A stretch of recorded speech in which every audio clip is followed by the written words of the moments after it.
So we've talked about structured sessions, Finari, but sometimes facilitation isn't that planned.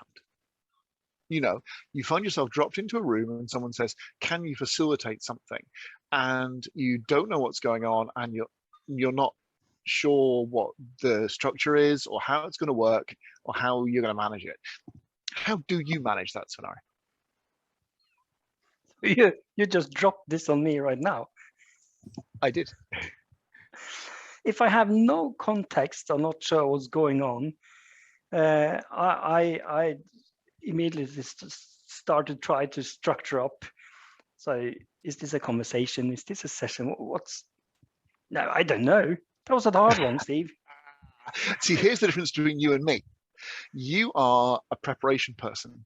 Yeah. And I'm much more of a wing it person. So when we started this video, I hadn't told him I just said start recording.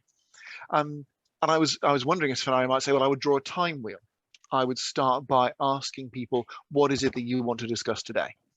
And I would gain consensus on that. And I would draw a time wheel, and I would ask people how much we would spend on each of these things. Then I would take them through that conversation. I mean, would be a very structured way to go in that. What I might do is ask people how they're feeling, what's happening right now, and then say, well, is there something behind what you're saying that would be useful for us? Do you remember in that earlier video when you were genuinely thinking, oh, I just want to go on holiday? And we used that as a starting point of the video. It helped us get into something useful and meaningful by listening, I guess, to the energy of the group, which would be more my liberal kind of fluffy facilitation. Does that make sense, Svein? It does. It's interesting to kind of be attached to a label. So being more prone to preparation, yeah, in some ways that's true. Absolutely. But at the same time, I rarely lose foothold in the situation. But you can feel the pulse raising on, temperature getting higher, but still no panic. And that, I think, is a skill often needed by a facilitator.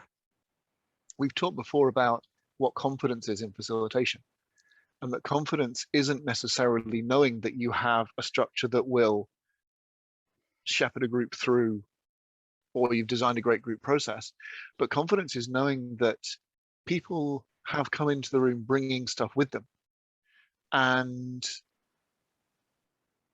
they are the group. They are responsible for pulling it out. And as a facilitator, if you ask some open questions or provide a little bit of structure, then the group can find a way through that. So confidence, I guess, in facilitation, because that's my challenge, being more loosey-goosey, more seat of the pants, more, what would they call it? More,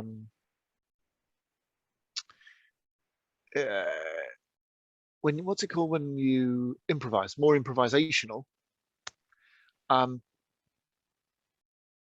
Is you've got to be prepared to tolerate the moments I had back then when I couldn't remember the word improvisational. And that's quite scary. And so that confidence is knowing that I can tolerate those gaps. Let me just, in the end, relate that to the name of this podcast, Bærekraftig facilitation. So for me, Bærekraftig contains a lot of that goes with timing and balance. And sometimes you just need to rest assured that it's okay not to have that balance, or even be okay with, so nothing is happening right now, but it will. So I think that also says something about Bærekraftig facilitation. Not everything could be planned.